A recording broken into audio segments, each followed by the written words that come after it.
ನಮಸ್ಕಾರ. ನಟ ಉಪೇಂದ್ರ ಅವರ ಕನ್ನಡ ಪ್ರೇಮ ಎಂಥದ್ದು ಎನ್ನುವುದಕ್ಕೆ ಈ ಘಟನೆಯೇ ಸಾಕ್ಷಿ. ಕನ್ನಡ ಕಿರಣ ಯೂಟ್ಯೂಬ್ ಚಾನಲ್ಗೆ ಸ್ವಾಗತ. ವಿಡಿಯೋ ನೋಡಿ ಸುಮ್ಮನಾಗಬೇಡಿ, ನಮ್ಮ ಚಾನಲ್ ಸಬ್ಸ್ಕ್ರೈಬ್ ಮಾಡಿ.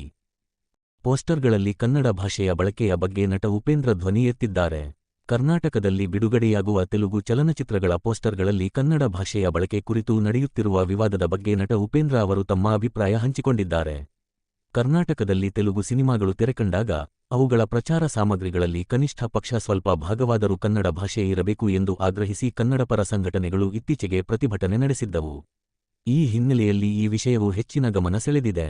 ಈ ವಿವಾದವು ಚಲನಚಿತ್ರರಂಗದಲ್ಲಿ ಭಾಷಾ ಪ್ರಾತಿನಿಧ್ಯ ಮತ್ತು ಪ್ರಾದೇಶಿಕ ಅಸ್ಮಿತೆಯ ಸುತ್ತಲಿರುವ ಸಂಘರ್ಷವನ್ನು ಎತ್ತಿ ತೋರಿಸುತ್ತದೆ. ಹೊರರಾಜ್ಯದ ಸಿನಿಮಾಗಳು ಇಲ್ಲಿ ಪ್ರದರ್ಶನಗೊಳ್ಳುವಾಗ ಕನ್ನಡಕ್ಕೆ ಆದ್ಯತೆ ನೀಡಬೇಕು ಎಂಬುದು ಹೋರಾಟಗಾರರ ಒತ್ತಾಯವಾಗಿದೆ. ಈ ಘಟನೆಯು ಚಿತ್ರರಂಗದಲ್ಲಿ ಭಾಷೆ ಮತ್ತು ಪ್ರಾದೇಶಿಕ ಗೌರವದ ಮಹತ್ವವನ್ನು ಸಾರುತ್ತಿದೆ. ಕೇವಲ ಪ್ರತಿಭಟನೆ ಮಾಡುವುದಕ್ಕಿಂತ ತಂತ್ರಜ್ಞಾನವನ್ನು ಬಳಸಿಕೊಂಡು ಈ ಸಮಸ್ಯೆಯನ್ನು ಬಗೆಹರಿಸಬಹುದು ಎಂದು ಅವರು ಅಭಿಪ್ರಾಯಪಟ್ಟಿದ್ದಾರೆ. ಪ್ರೊಡಕ್ಷನ್ ಹೌಸ್ಗಳು ಪೋಸ್ಟರ್ ವಿನ್ಯಾಸ ಮಾಡುವಾಗಲೇ ಸುಲಭವಾಗಿ ಕನ್ನಡದ ಫಾಂಟ್ ಬಳಸಬಹುದು ಎಂಬುದು ಅವರ ವಾದ.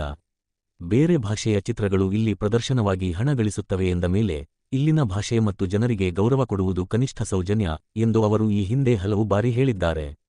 ಸಿನಿಮಾಗಳು ಯಾವ ಭಾಷೆಯದ್ದೇ ಆಗಿರಲಿ, ಕರ್ನಾಟಕದಲ್ಲಿ ಪ್ರಚಾರ ಮಾಡುವಾಗ ಕನ್ನಡಕ್ಕೆ ಮೊದಲ ಆದ್ಯತೆ ಇರಬೇಕು. ಇದು ಕೇವಲ ಭಾವನಾತ್ಮಕ ವಿಷಯವಲ್ಲ, ಇದು ಸ್ಥಳೀಯ ಮಾರುಕಟ್ಟೆಯ ಮೇಲಿನ ಗೌರವ ಎಂದು ಅವರು ಪ್ರತಿಪಾದಿಸಿದ್ದಾರೆ. ಉಪೇಂದ್ರ ಅವರು ಯಾವಾಗಲೂ ಭಾಷೆ ಎನ್ನುವುದು ಕೇವಲ ಸಂವಹನವಲ್ಲ, ಅದು ಒಂದು ಸಂಸ್ಕೃತಿ ಎಂದು ನಂಬುವವರು.